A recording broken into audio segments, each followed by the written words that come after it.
আজকে করলে মেলা ইস্যু বুঝেছেন।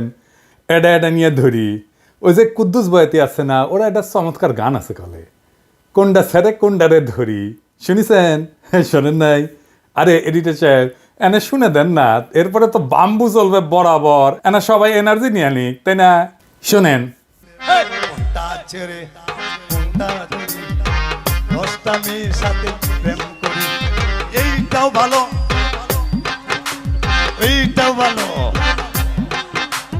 এইটাও ভালো এইটাও ভালো, কারে তুই কারে ওহন দিয়া করি, কোনটা ছেড়ে কোনটা ধরি। গানটা ক্যাঙ্কা ভালো না? এনার্জি আসিছে না? হ্যাঁ, কুদ্দুস বয়াতি কলে আমার খুব প্রিয় শিল্পী, বুঝছাও। এবার আসেন প্রথম ইস্যু। আমি গতকাল কইছিলাম না যে আগাম নির্বাচনের ইন্ডিয়ার ইস্যু, বিনা সিকরি কি বলেছিল? দেখান তো এডিটর সাহেব, আবার দেখান। The political parties of Bangladesh are saying this to Mohammed Yunus. Elections first.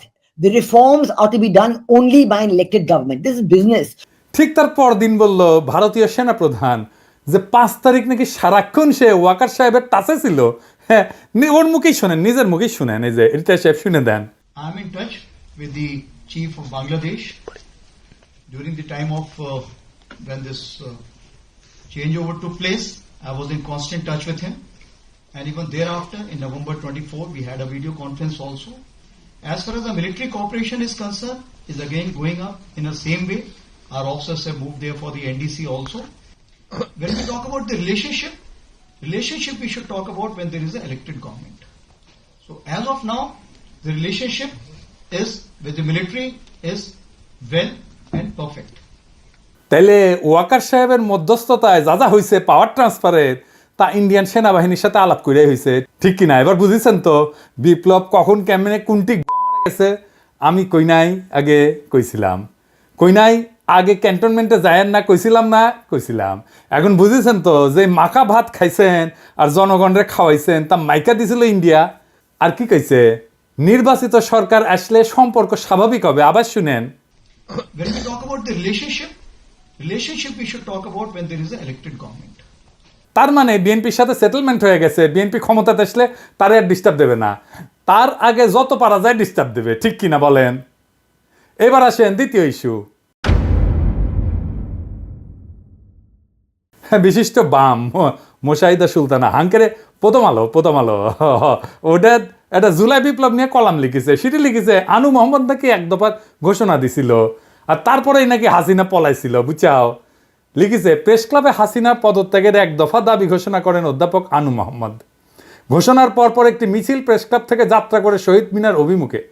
বিগত দিনগুলোর কারফিউর থমথমে পরিবেশকে পেছনে ফেলে এই মিছিলে অংশ নেয় দলমত, শ্রেণী, পেশা, বয়স নির্বিশেষে সব ধরনের মানুষ। হাসিনার পদত্যাগের দাবিতে ঐক্যমত এবং জনসমর্থন সেদিনই দৃশ্যমান হয় জনসমক্ষে। ওরে বাবা, হ্যাঁ আপনারা জানেন এক দফা ঘোষণা করে ছাত্ররা 3রা আগস্ট শহীদ মিনার থেকে। এই যে না এইটা সাহেব গুগলে এক দফার ঘোষণা লিখে সার্চ দেন তো কি কি আসে। দেখেছেন আনু মোহাম্মদের নাম আছে। দ্রোহযাত্রার প্রধান দাবি কি ছিল? দ্রোহযাত্রা দিয়ে একটা সার্চ দেন না এডিটর সাহেব, 24 ঘন্টার মধ্যে সবার মুক্তি। দেখেছেন? হ্যাঁ, সরকারের পদত্যাগ চাইছিল, কিন্তু সেটা এক দফা ছিল না, মেলা দফা ছিল তার সাথে। এভাবে ইতিহাস পাল্টায় যায়, বুঝছাও।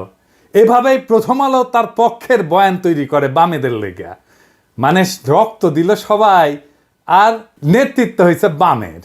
এবার আসেন চট্টগ্রামের ওসি নিজামরে ধোলাই দেওয়ার ঘটনা, বিএনপির প্রতিক্রিয়া নিয়ে একটা কথা কয়ে নি।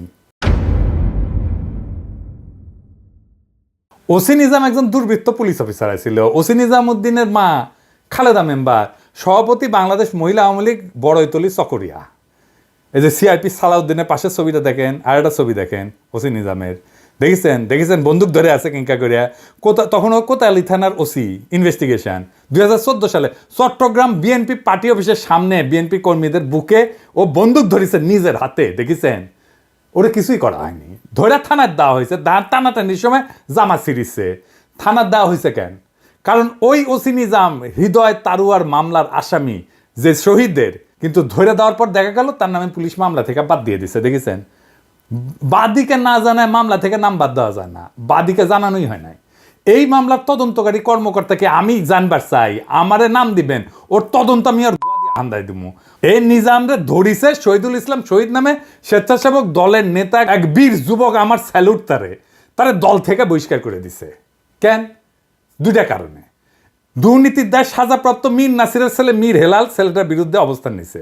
দেখেন নেতা তারেক রহমান সাহেবের বক্তৃতা দেন এত পরিষ্কারভাবে বোঝানোর পরে যারা না বুঝার ভান করার তারা দায় দায়িত্ব তো দল লইত কিলেই দুষ্ট গুরুত্ব শূন্য গোয়াল বহুত বেটার।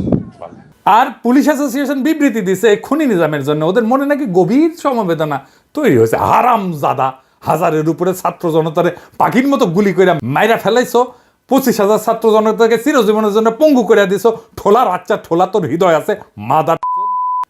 ওই শহীদুল কি বলতেছে শোনেন, যে আমার ছেলে দেখতে দেশ নাই। শোনান এডিটর সাহেব। আমি আমার বাচ্চা দেখতে পারি নাই, আমি আমার বাচ্চার মুখ দেখতে পারি নাই।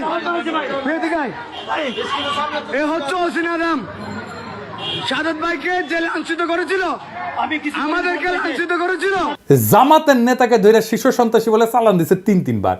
তার দোকান লুটপাট করিছে।